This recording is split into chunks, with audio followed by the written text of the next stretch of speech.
Hana dan Dea menatap Bella, menunggu sahabatnya itu mengucapkan teka-teki yang akan membuat mereka berpikir keras. Bella berdehem sebelum memulai teka-teki yang akan dijawab oleh kedua sahabatnya itu. Manusia bernafas dengan paru-paru. Ikan bernafas dengan? Tanya Bella menatap kedua sahabatnya itu. Dengan menaik turunkan alisnya. Para mahasiswa dan mahasiswi di kantin itu mulai menoleh dan menatap ke arah tiga wanita itu. Sedang Dea dan Hana menatap Bella dengan tatapan sulit diartikan. Itu bukan teka-teki, belang harimau. Ucap Dea kesal dengan menyebutkan nama ejekan sahabatnya itu. Is, tinggal jawab aja susah amat sih, ucap Bella acuh. Tidak peduli jika sahabatnya itu memanggilnya dengan nama ejekan yang menjadi ciri khas saat mereka bertengkar. Hana terdiam melihat hal itu. Sepertinya jawaban dari pertanyaan sahabatnya itu tidak sesimpel jawaban anak SD. Sedang Dea mengatur nafasnya yang tidak beraturan. Rasa kesalnya pada sahabat kesreknya kembali hadir karena pertanyaan yang menurutnya sangat kekanak-kanakan. Jika manusia bernafas dengan paru-paru, maka ikan bernafas dengan insang lah, ucap Dea dengan sedikit meninggikan suaranya. Hingga membuat mahasiswa dan mahasiswi di kantin itu semakin tertarik untuk menyimak tiga wanita itu. Bella menggelengkan kepalanya, tanda jika jawaban dari sahabatnya itu salah besar. Dia terkejut melihat Bella menggelengkan kepalanya, yang artinya jawabannya salah. Lah, kok salah? Itu kan udah benar jawabannya, ucap Dea sewot. Sedang Hana hanya terdiam menatap perdebatan kedua sahabatnya yang memang seperti Tom and Jerry kadang-kadang. Salah ya salah atuh Dede Mot, ucap Bella yang menyebutkan nama ejekan sahabatnya itu. Dea kembali berpikir keras, memikirkan jawaban yang benar untuk pertanyaan gila sahabatnya itu. Ah, aku nyerah, ucap Dea yang sudah tidak bisa lagi berpikir jawaban yang tepat untuk pertanyaan itu. Bella tersenyum penuh kemenangan.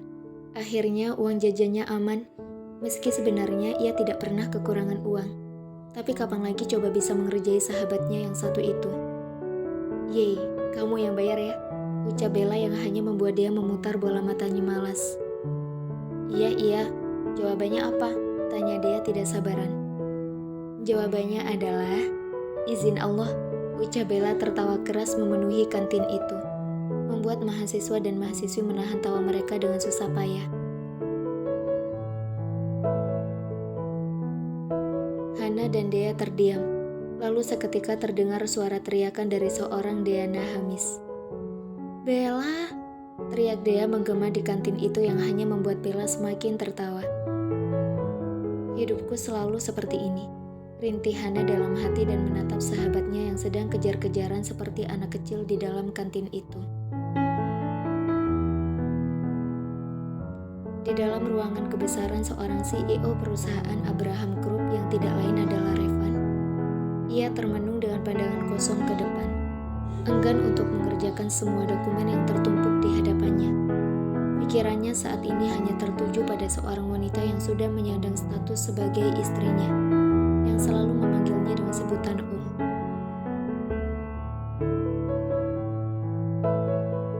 Tiba-tiba pintu ruangan Revan terbuka tanpa diketuk. Namun pria itu tetap menatap kosong ke depan, tanpa berniat menoleh pada seorang pria yang berjalan mendekat ke arah sofa di ruangan itu. Van, panggil pria itu pada Revan. Namun seseorang yang dipanggil sama sekali tidak bergeming, masih tetap dalam lamunannya. Van, panggilnya lagi. Revanu Abraham, teriak pria itu dengan sekeras-kerasnya. Membuat Revan refleks menutup telinganya dengan tangan, lalu menoleh dengan malas ke arah pria itu. Ada apa Firza Argantara? Tanya Revan dengan sabar dan menyebut nama lengkap pria itu. Firza menatap kesal pada pria formal di hadapannya itu. Tetap saja seperti orang asing, padahal mereka sudah cukup lama berteman, bahkan sedari kelas 1 SMP. Tapi pria itu tetap saja berbicara formal padanya.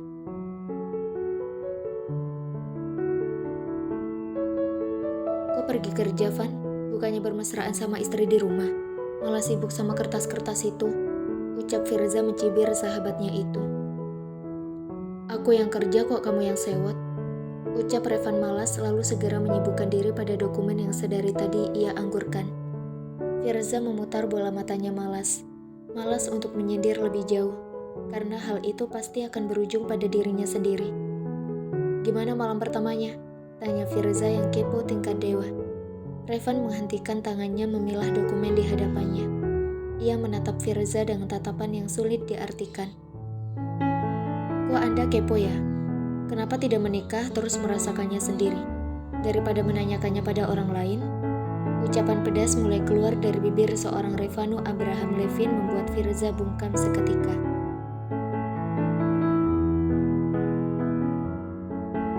Hening melanda di antara kedua orang itu. Revan sibuk dengan dokumen, sedang Firza sibuk memakan apel yang ada di atas meja di depan sofa yang ia duduki. Firza, panggil Revan tiba-tiba, membuat pria itu menoleh padanya. Apa menurutmu aku tua? Tanyanya membuat Firza menyemburkan apel yang ia kunyah hingga berserakan di atas meja di depannya. Yes, apakah tidak tahu cara sopan santun dengan baik dan benar? Ucap Revan sedikit menyindir Firza. Namun pria itu sama sekali tidak peduli dan sibuk meminum air mineral yang selalu ada di atas meja di hadapannya itu. Kenapa kau tiba-tiba bertanya seperti itu? Tidak biasanya, ucapnya heran, yang membuat Revan menggaruk tengkuknya yang tidak gatal.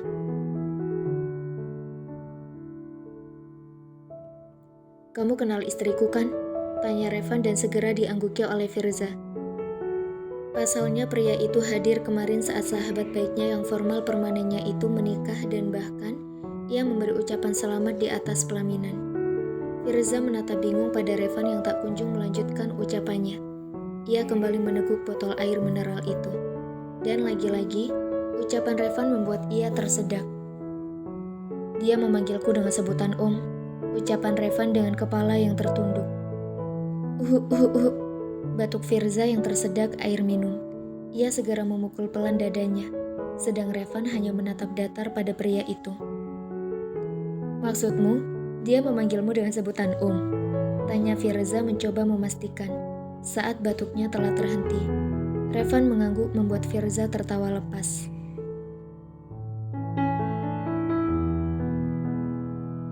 Hahaha, itu kan sudah aku bilang. Harusnya kau menikah dari dulu, jangan sekarang. Bahkan istrimu sendiri memanggilku Om. Sudah pasti ia menyadari jika kau sudah tua. Ucap Firza dengan tawa yang tak berhenti dari bibirnya. Revan menatap datar pada Firza yang tak kunjung menghentikan tawanya. Ia bangkit dan berjalan mendekat ke arah Firza, lalu menyeret temannya itu keluar dari ruangannya. Seperti kucing kecil yang nakal minta ampun. Brak! Revan menutup pintu dengan keras membuat Firza tersentak dan menyadari jika dirinya sudah berada di luar ruangan. Bahkan mungkin ruangan itu telah dikunci dari dalam, sehingga membuat ia tidak dapat masuk kembali. Teman sialan, umpat kesal Firza, lalu berjalan dengan santai untuk kembali ke perusahaannya dengan tawa yang sesekali muncul saat mengingat ucapan sahabatnya itu.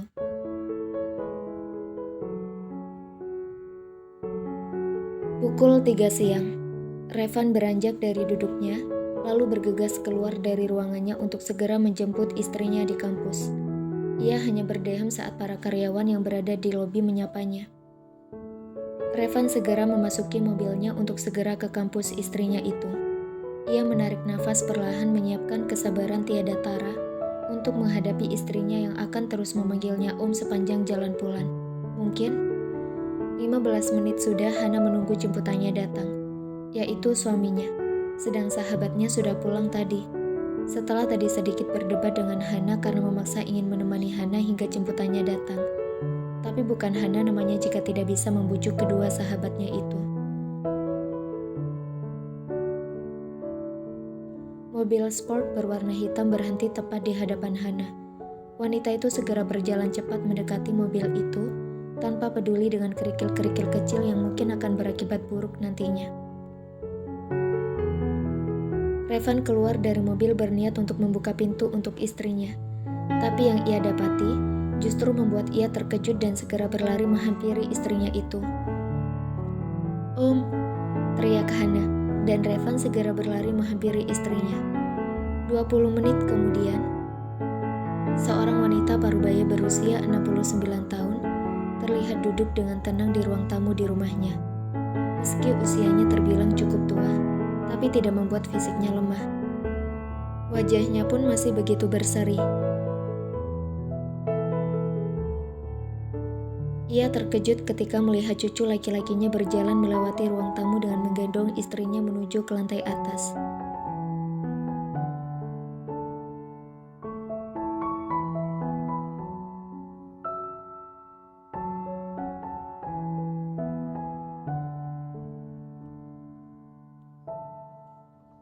Wanita parubaya itu terdiam, lalu tersenyum kecil.